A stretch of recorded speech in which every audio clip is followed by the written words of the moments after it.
Welcome to the series of Northeast Insurgency Part 2. As I have explained in the Part 1 as an overview of all the Northeast Insurgency, what is Northeast Insurgencies groups, as an overview of all the states for the 7 sisters. Now I am taking each state's insurgent groups as a separate lecture. So welcome to this Nagaland part, and believe me, this will be a long lecture. Please stick to the video lecture. It may sound you boring. Sometimes pause the video, then play it again. Okay, moving ahead to the Nagaland part 2 of the Northeast Insurgency. It is the oldest and the strongest insurgent group in our country. If we see this Northeast Insurgency part, Nagaland insurgent groups are the oldest one. We will see its impact even before the independence, where they have participated in the World War I with the fighting, and they learned from these fighting groups of the World War I. They learned all the militarizing strategies and all. After that, when they came back from the France, actually they were sent to France by the Britishers for fighting in the behalf of British India. Okay, so moving ahead, what is in this lecture? First we will see the historical part of this one. The Naga ethnic conflict is something which has its roots back till pre-independence era. That even if you found that especially if I talk about it, is the 1980, where we had the formation of Naga Club by the members who have served in the World War I. These members were sent to France to fight in the behalf of British India. And when they came back from the France after the fighting and all, they learned so many strategies, and ultimately they formed their own group. And from there only this insurgency movement started, because from starting only they were demanding for the autonomous states of the Nagaland. And believe me, that this insurgent group is the insurgent group that formed in the post-independence, because of these clubs and all, were the most insurgent group, were the too much tough to tackle by the Indian security forces, as they were getting support from our hostile neighbors. Okay, so if we track back of this Nagas group, so during the First World War, as I have said, that British government recruited some laborers from the Naga tribes into the British Indian Army. Okay, so these laborers were trained from the guerrilla warfare by the British Army, and they were sent to France to fight with the Allies during the First World War. And these Naga soldiers were returned back to India after the end of World War I, where they brought back tremendous war knowledge, and they introduced new social and political ideas into the Naga inhabitant areas. Okay, and they were trained as a guerrilla warfare. That is the one of the most that is point to note words, that guerrilla warfare, that this is actually related to the trance fighting, that the person or the people or the group who is fighting in this guerrilla warfare, they must be aware of all the geographical area present there. And this kind of fighting is difficult for outsider to combat with the local people, because the local people knows all the terrains, all the geographical areas, what is the route of all those places, and the outsiders are not aware for those kind of things. Now we have a GPS. At that time there was no GPS. These members established social political organization known as Naga Club in 1918, and after that we will get it will distributed, and it will form a NSCN and all in the coming lecture. So this organization formed, when they came back they formed a Naga Club in the 1918, and which would express the demands and aspirations of Naga people for the first time by the formation of this Naga Club. Why the demand, why they want the separate demand? Because they have a distinct ethnic cultures and religious ceremonies and all. If you compare their customs and cultures with the mainland India, even I'm not talking about especially for the Nagaland, if you compare with the northeast insurgency part of those area with the mainland India, their customs and rituals are completely different with our mainland India. That's why Naga were too much hostile towards their customs and culture. Thus they formed their own club, and they started to establish distinct political activities of Nagas for the Nagas sovereignty. Okay, so initially, so they were looking to establish an independent state called Nagalim. Just remember this word, this is a very important term, Nagalim. Nagalim was, it comprised of all the states like Assam, Manipur, Arunachal Pradesh and Myanmar. Actually, see, Nagas, now we have a separate Nagaland. Okay, but their presence at the time all were included, and some Nagas part were in some other countries also, in our various states were present also, nearby countries and various states. So they called it as a Nagalim because Nagaland people live there, and the regions that comprise of that Nagalim was Assam, Manipur, Arunachal Pradesh and parts of Myanmar too. Okay, so they want separate autonomous and independent state that they will call as a Nagalim, and from starting only, from pre-independence only, they had this motive. So from the rest of India they want one separate Nagalim, and starting to become independent state is the main motive to achieve by those people.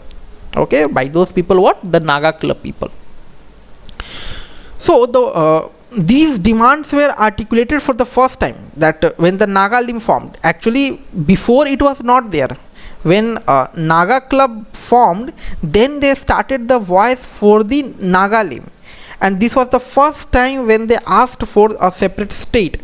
Even before in 18th also we will see in this slide only. So see that Nagalim by the Naga club, when Simon Commission visited India in 1929, then Simon Commission that was set up for the Montagu Chelmsford Report. It is just I'm given for the sake of completion of the information. I have taught in the modern lecture, historical lecture. You can go through it. Okay. So when this Simon Commission was expected to suggest administrative reform for British India, so at that time Naga club sought a representative with the Simon Commission, and they submitted a memorandum for the future initiatives that where they demanded British government to keep a Naga area away from the British India, and it also contained a demand for independent and sovereign Nagaland, as Nagaland people does not have an issue on the mainland India but also have the issues with the Assam and Manipur. So thus they recognize that the culture distinctiveness should be recognized by the British government. What does it mean? See what they are meaning. They were saying that we want a Nagalim, but when you see their issues was not related to their only Nagalim areas, that Assam, Manipur and all. When you see much deep about it, they had an issue with the mainland India. Okay, they have a cultural distinctness, but if you see, this Nagaland has issues with their neighbors also, like with Assam people, with Manipur people. So there were conflict between them also. So that was the main issue, and that's why Nagalim people were asking, Naga club people were asking for the British government to give a distinctive culture, distinctive or autonomous identity to them. So that's why, like, if we see in the coming slide that India was in 1946, India was everybody knew that British is going to leave India. At that time also Nagalim were trying their best to British government to come into their side and make them independent state before forming of a union of India. They were trying their best, but it does not happen because of the Indian National Congress. They said, like, we will comprise all those eastern part in the in our mainland India only, as a union of India only. Okay. So the British colonial government had already recognized the cultural distinctness of Naga region by establishing the first version of the inner line permit system. See, inner line permit system, and this is today also it is active, that if you want to enter into the ILS areas, then you have to seek a special permission by the government. Still today it is active.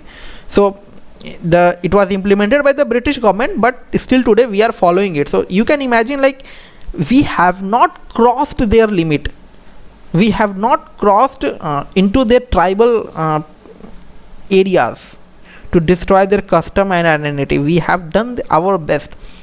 There may be some drawback. What are the drawbacks we will see in this lecture, and I've already explained in the previous lecture, that in the part 1. So the basic part I want to say that government has recognized this and they are giving a separate and autonomous identity, but it is completely impossible to take that state as an independent from India. This demand never be accepted. Okay. So the British colonial government had already recognized the cultural distinctiveness of the Naga region by establishing the first version of the inner line permit system through the Bengal Eastern Frontier Regulation of 1873.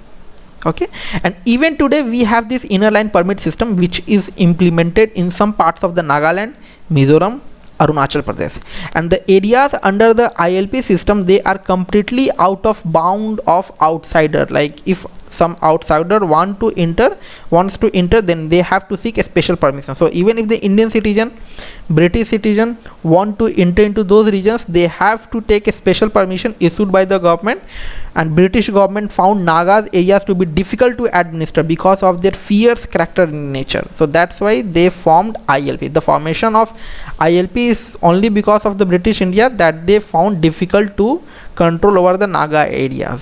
Okay, and still we are following it, and we are following to protect their customs, their tribal identity and all. Okay, so now we will see Naga National Club formation, how this Naga club turned into Naga National Club, Naga National Council. Okay, when Naga Club was formed, was formed in 1918. Okay, it was root in the formation of 1918, and this Naga National Council was formed in the 1946. So the Naga Club was replaced by the Naga National Council, and in the late 1940s the NNC had started a very strong movement which sought complete independence not only from the British India but also from the future Indian states, because they smell the independence of India. They smell that the British is going to leave India, and thus they started the movement for an independence completely from the British India as well as the future Indian states or the Union of India. Okay, so because by 1946 it was very clear that British could quit the Indian subcontinent and India is on the verge of independence, due to this Naga National Council was trying to influence the British government in order to ensure Naga areas would not be forcefully integrated into the Indian Union. But the leaders of Indian National Congress who were negotiating with the British India, they made it very clear that they won't grant the independence any kind of sovereignty to these Nagalim areas and all, and because that would affect, because see, the main challenge for the Union of India was the princely estates, because there were too many princely estates. Yes, if you want autonomous identity, it can be given, because similarly your Jammu Kashmir was given. So that kind of they were able to provide, but if they made a separate independent and sovereignty type of state, then ultimately right now that we are saying that Hyderabad, Bengal all are united together with India, now we have our own control, that kind of thing in future we won't be able to say. That's why they said, like, if we gave them sovereign identity, then it will be an issue to make an union of all the princely estates. That's why from starting they were against it, and they said that because that would affect the princely states and tribal areas of the country. So, but Indian leaders were ready to give autonomy to the Nagaland to protect their unique culture of the tradition, and it is not only with the Nagaland, with many states also it was given. Okay, the Indian National Congress leader went ahead and convinced the few leaders of the Naga National Council, and they signed a very famous agreement, that is 9-point agreement, also known as Akbar Hydari agreements, as he was the governor of Assam at that time when it was signed. and it was signed in the 29 August 1947. So as per the agreement, Naga areas would getting greater autonomy in the areas of administration, that is executive and the legislative, and they will come under the ambit of Indian constitution. Similar kind of Jammu and Kashmir. Right now it comes, and now right now all those article has been removed from the Jammu and Kashmir, but I am talking before that. So this deal was not accepted to other members of the Naga Council, and they rejected the 9-point agreement. And so immediately after the August 1947, Indian troops, even before getting independence, one day before, Indian troops were sent to those areas to control over such kind of acts, if any insurgent acts will emerge. Okay. So the Indian Army and the Assam Rifles, a separate Assam Rifle lecture has been uploaded. You can find it there, all the information of Assam Rifles. So the Indian Army and the Assam Rifles, the oldest paramilitary force in India. Remember, the oldest paramilitary force in India is the Assam Rifle, deployed into the Naga areas, and the Naga National Council leaders who were not happy with the decision immediately declared Nagaland as an independent territory. And from here only this fight emerged. This Naga insurgency movement emerged. Thus this started the insurgent war by then against the government of India, and this is how Naga insurgency movement had started against the government of India, and the government is continuing to still active till date. Many times we have tackled it, we have attacked it, but still it has been it is active, and last attack we have observed in the 2019. Lots of surgical strike has also been taken. Okay. So how we have dealt with the Naga insurgencies? To deal with the volatile situations with these Naga insurgent movements, the government India, along with, they comprised with the Assam government, and declared the insurgent affected areas as a distributed area as per the provision of Distribution Act of 1955. As this Naga insurgency was declared as the internal disturbance of the country, and the union government had the responsibility to protect the Assam from such an internal disturbances. Okay, it was like that. If center want to interfere with the state, state insurgent groups, then they need to pass a law. So because regarding that, they passed this Distribution Area Act, and under this they declared this Naga insurgency group as an internal disturbance. And now they were free to attack those insurgent groups. Earlier it was like we were treating them as a citizen of the India. That's why our hand was closed. Now, as they have raised arms against the government of India, they have raised arms against the Constitution of India. That's why the government declared it as an internal disturbance, and the government sent their security forces, Ministry of Affairs sent their security forces and attacked on them, and still the fights are going on. So these powers are accorded to the union government under Article 355 of the Indian Constitution. As per this article, the union has the responsibility to protect states from the internal disturbance, and in order to fulfill the responsibility, the central government passed an ordinance known as Armed Forces Special Power Act, and this is famously called as Afspa. Afspa. Okay, Armed Force Special Provision Act. So the ordinance later turned into the legislation in the 1958, and today it is popularly referred as Afspa, as I have said, and it gives special power to the Indian armed forces and paramilitary forces which deployed in the disturbed areas. See, it is something that they are getting trained by the Indian Army. They are getting trained by the Indian Army and Indian Air Force. Sometimes Indian Air Force provide support through the helicopters, Mi-17 helicopters and all, because they are acting as a passive role in those fights, because they are trained for international any disturbances. They are not trained to tackle with the internal disturbances. That's why they are not allowed to fight with these insurgent kind of groups. So what they do, they provide training to other special forces, and as per the training they act and they are fighting with those insurgent groups, and they are acting as a passive force by providing them satellite visions, or like providing unarmed aerial vehicles, that is nothing but your drones, by giving all the geographical areas and mappings and all by the drones and all. Okay, now they are acting as a passive one in the fight. So it gives a special power to the Indian armed forces and paramilitary forces which is deployed in the disturbed areas, and Afspa was the first implemented to deal with the Naga insurgencies. So these special powers were extended to the state of Assam through the subsequent amendments. The provisions had been amended to all the states of Northeast India in order to deal with the Northeast insurgencies. Okay, and many a times if you see many states form their own special forces. Even Chhattisgarh, there was one story that incident, not story, Chhattisgarh formed its private militia. They called the villages people who were attacked by the Naxalites and all, they Chhattisgarh made a private militia, and ultimately government Supreme Court declared it as illegal militia, and then it was dissolved. Okay, so moving ahead, government offer for peace negotiations too, because see, every time solution is not by killing them.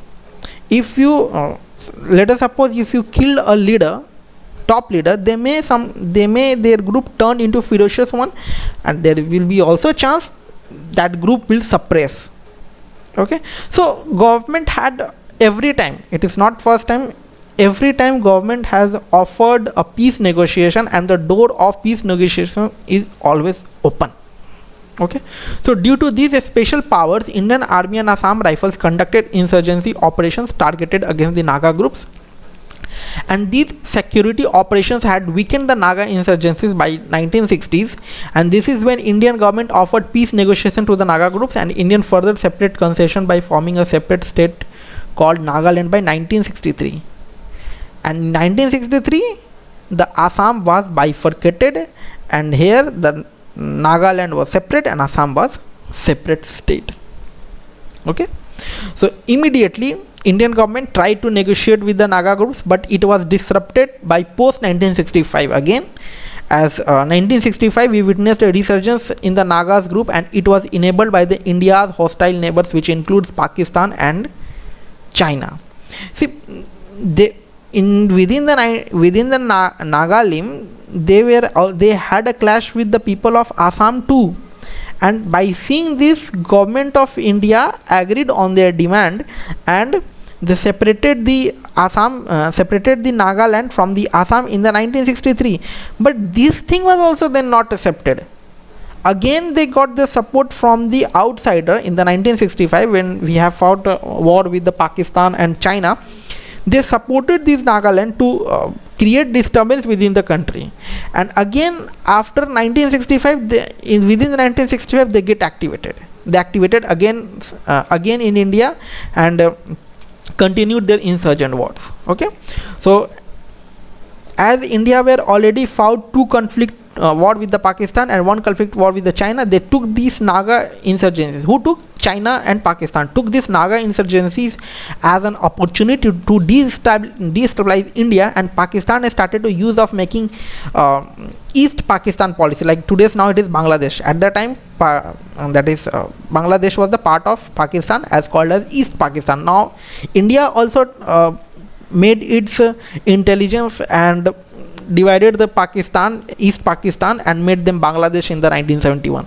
So India also tackled with this kind of international politics and all. Okay, so in order to extend the logistical support to the Naga insurgent group outfits which was waging the war against the India, that this logistical support was extended by those Pakistan and China.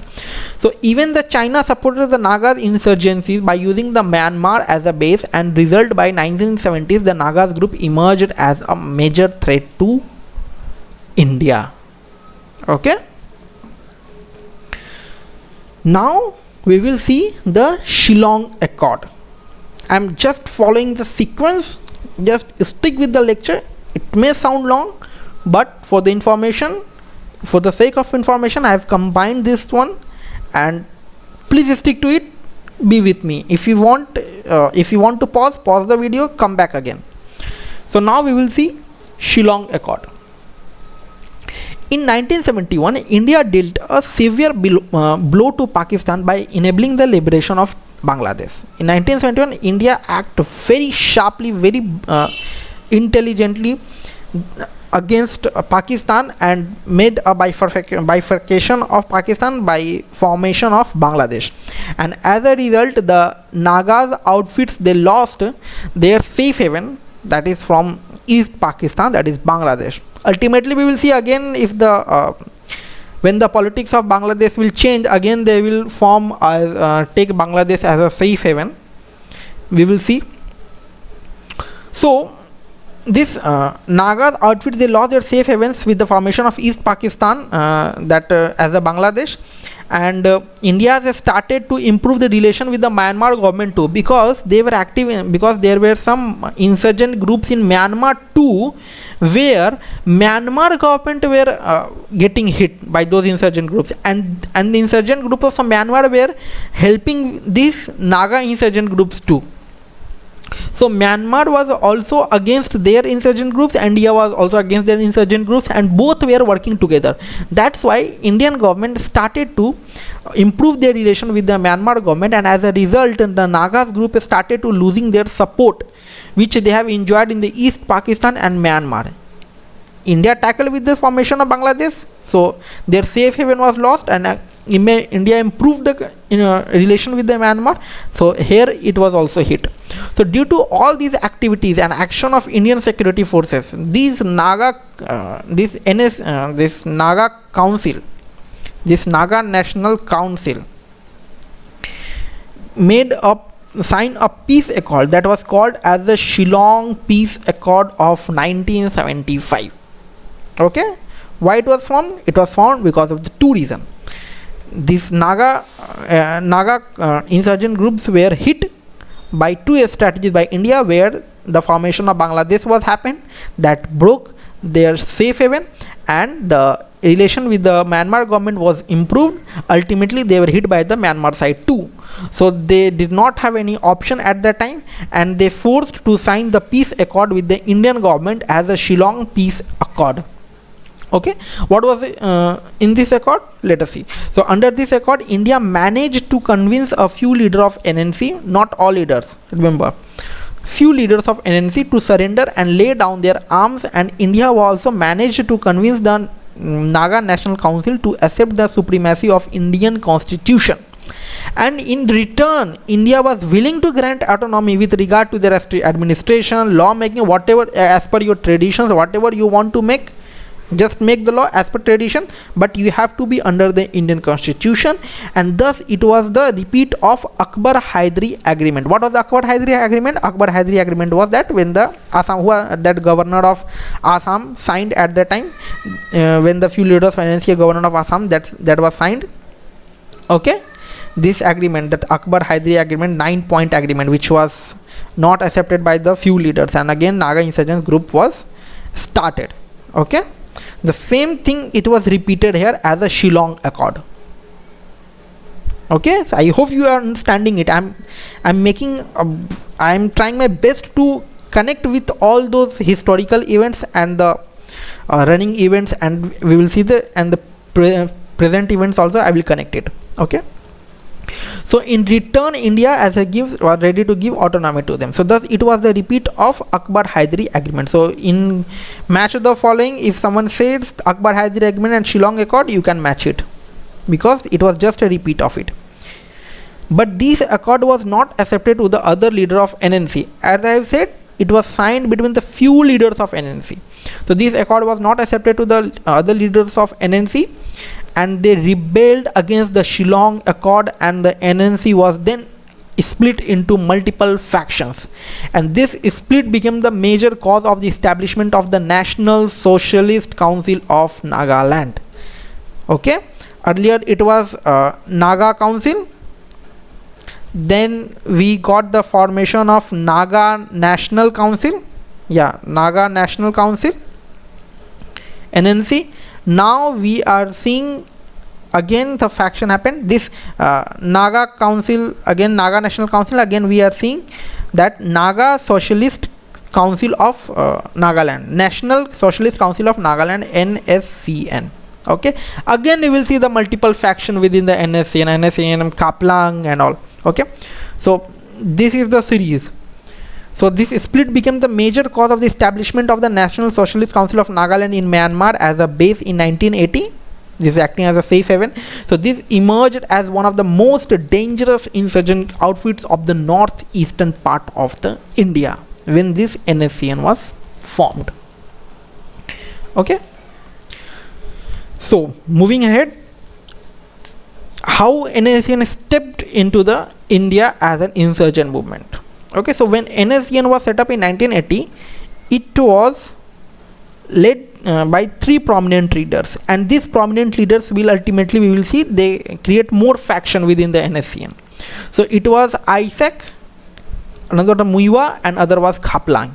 Okay, so who would provide the leadership to the Nationalist Socialist Council of Nagaland, that is NSCN. They emerged NSCN as the strongest insurgent outfits of the northeast, as I have explained here. Okay, this emerged as the most dangerous insurgent outfits of the northeastern part of the India.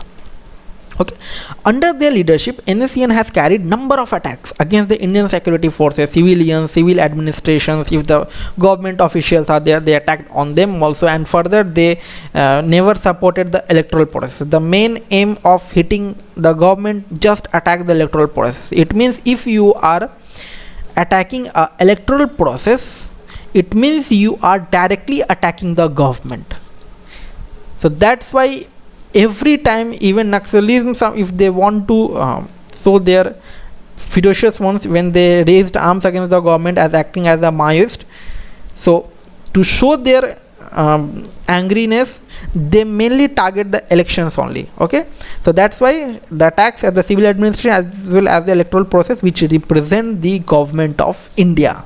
Okay, so later in 1988, in 1980 NSCN was set up, and again in 1988 NSCN split into two factions because of the ideological difference between the three leaders. Which leaders? Isaac, Muiwa and Khaplang. Okay, and these three leaders, because of the ideological differences between those three leaders, we got the formation of two NSCN factions, that is NSCN Isaac Muiwa faction and NSCN Khaplang faction. Okay, so in 1988, both the NSCN factions have waged an insurgent war against the India, which had almost 3 decades. We fought about the 1988, 98, 2008 and all. Okay, so NSCN faction which emerged war against us. Later in 1990, these groups were weakened because of the India's security operations and improved relations with the neighbors. As we tried our best by improving the relations with the Bangladesh, Myanmar and all, due to this the formation of NSCN was there, and we were continuously increasing our relationship. We are making our relationship very good with our neighbors. This were countering them. Okay, these were countering their factions. So as a result of NSCN IM and NSCN-K entered into a ceasefire agreement with the Indian government in 1997, and later in 2001 respectively. This was from, see what is saying, that in the 1990s these groups were weakened because of the India's security operations and improved relations with the neighbors, and as a result of NSCN IM, NSCN-K, that is NSCN that is Isaac Muiwa faction and NSCN Khaplang faction entered into a ceasefire agreement with the Indian government in 1997, and later in 2001 these two agreements that formed continuously in the 1997 and 2001. Okay,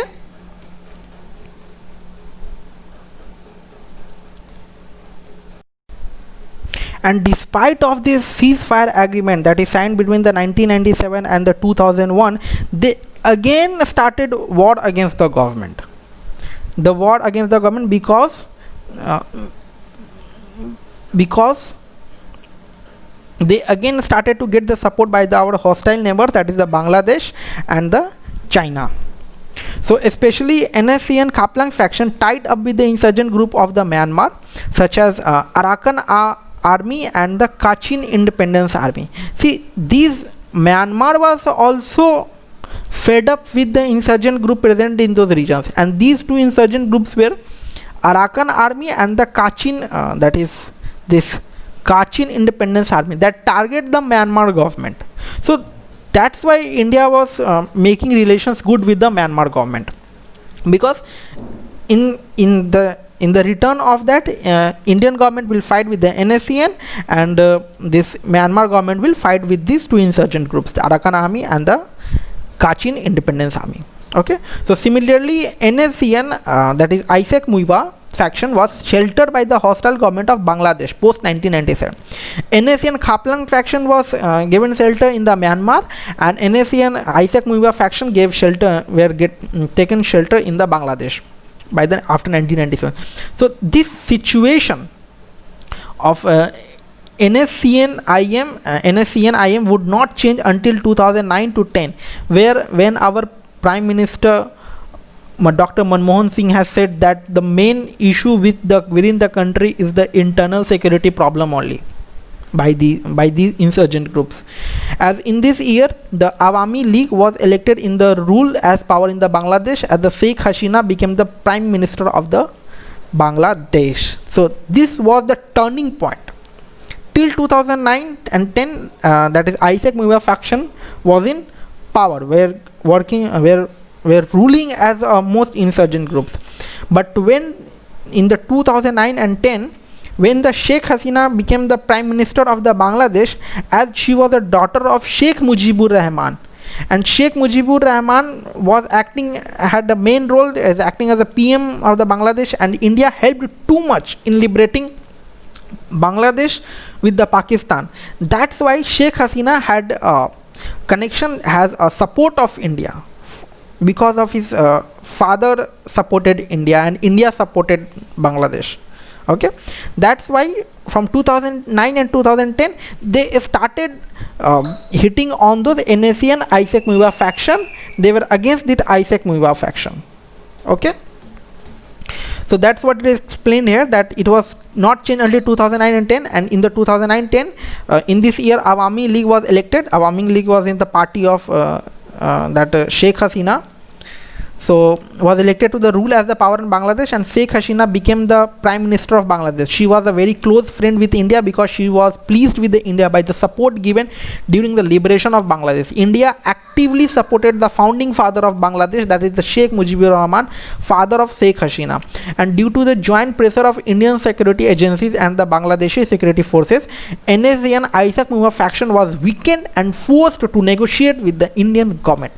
But the NSCN Khaplang faction did not agree with the Indian. In the Myanmar, its base is NSCN Khaplang faction base is in Myanmar. They are getting support with the Arakan Army and the Kachin Independence Army. So still they are active, and it's active as a threat to the India. And last attack they have done in the 2019.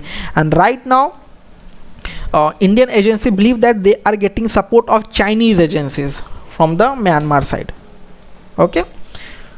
So on the other hand, Indian agencies moved peaceful negotiation with the NSCN, that is Isaac Muiba faction, where Bangladesh helped us a lot, and this faction surrendered and laid the arms down against the Indian government. So today we are dealing with the peace negotiation with the NSCN Isaac Muiba faction and various other Naga tribes group willing to work with the government of India.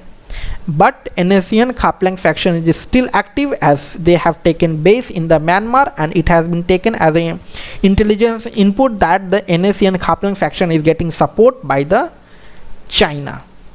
Okay, and Myanmar is also not Myanmar government, the insurgent group present in the Myanmar are also supporting them.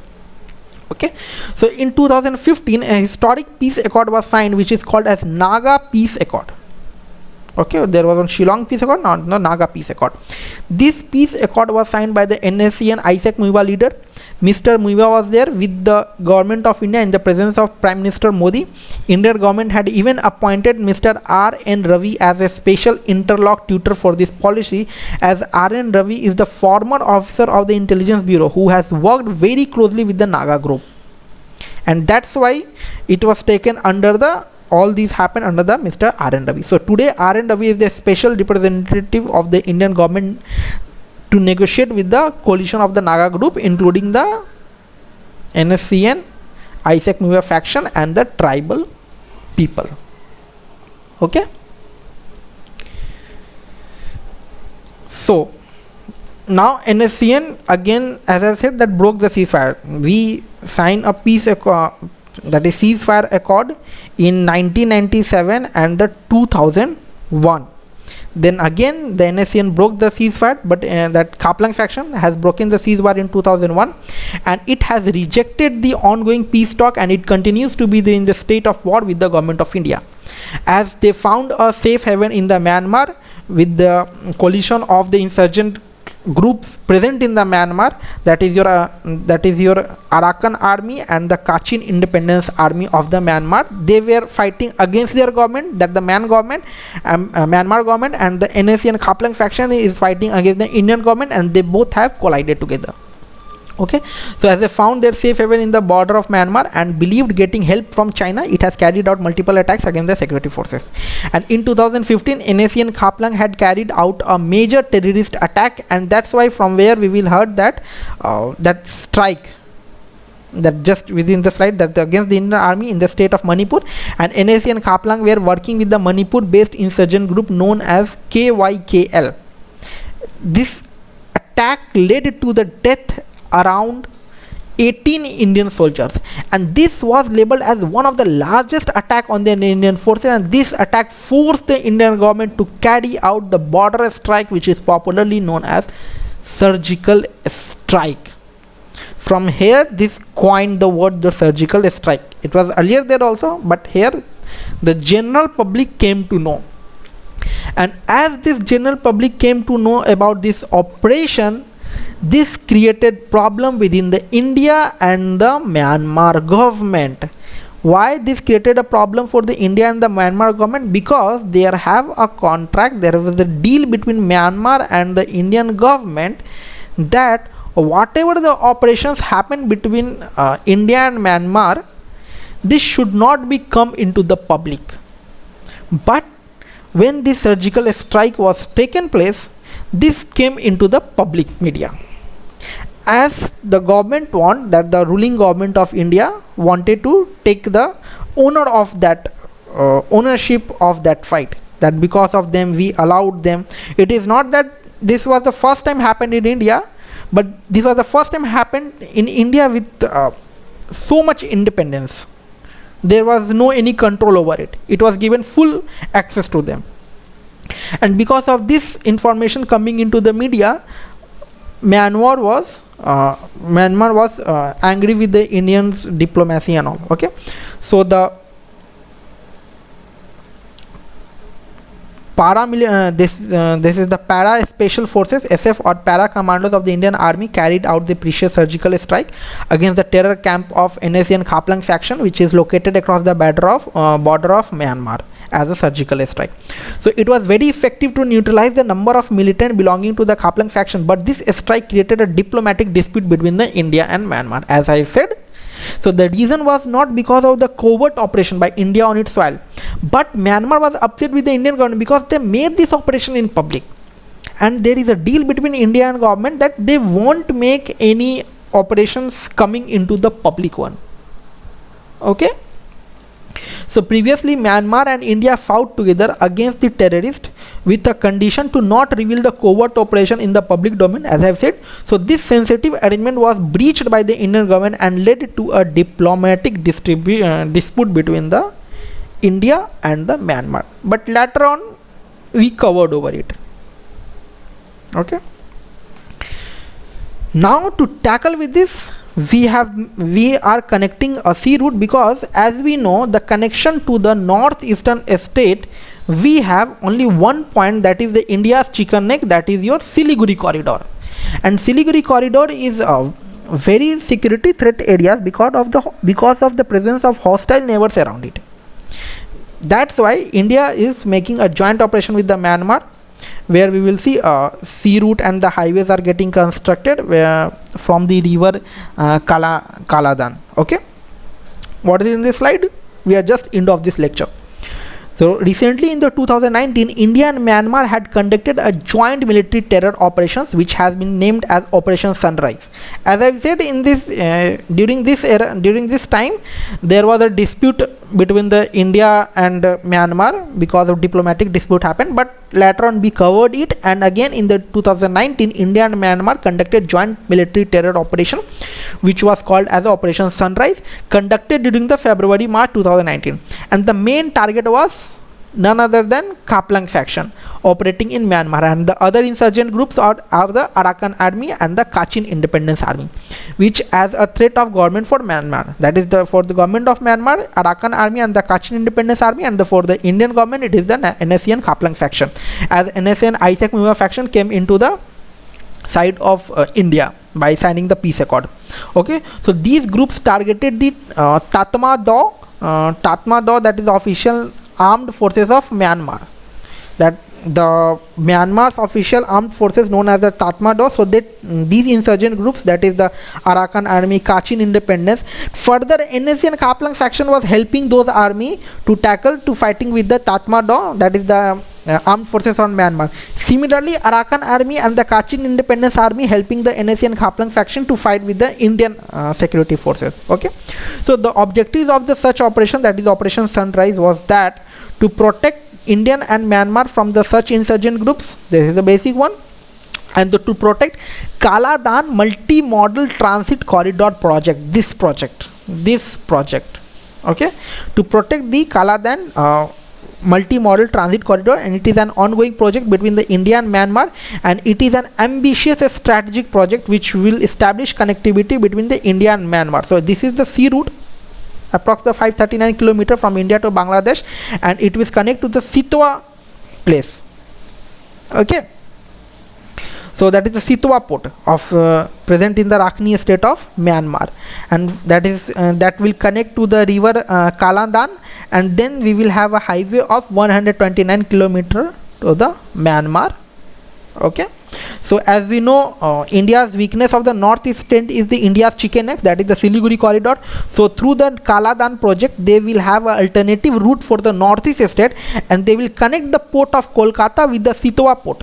This one it is coming from the Kolkata port here, it is coming from the Kolkata port to the Sitwa port. Okay, Sitwe port in the Rakhine state of Myanmar, and this maritime route will connect with the inland waterways, that is the river Kaladan. Okay, this inland waterways Kaladan that connect India and Myanmar, and the last segment of the project will also have a road corridor as well, in which India is jointly building with the Myanmar. Here it is not that Myanmar is only building it, India is also helping and investing in the building of highway. From after that Kaladan river, it is the highway one, that is of 129 km. So this route will connect India and Mizoram through Myanmar. Okay, so I hope you understand it. This was a long lecture. Please watch it by pausing the lecture, take a break and watch the lecture completely. I have given complete information related to the Nagaland insurgent groups. You don't need to look for any other book. All the information was given in the basic language. If you want any PPT or you have any suggestions, if you want any on-demand video lecture, please feel free to ping on my Twitter handle, and please subscribe the channel. It is a form of payment you are making me. Thank you.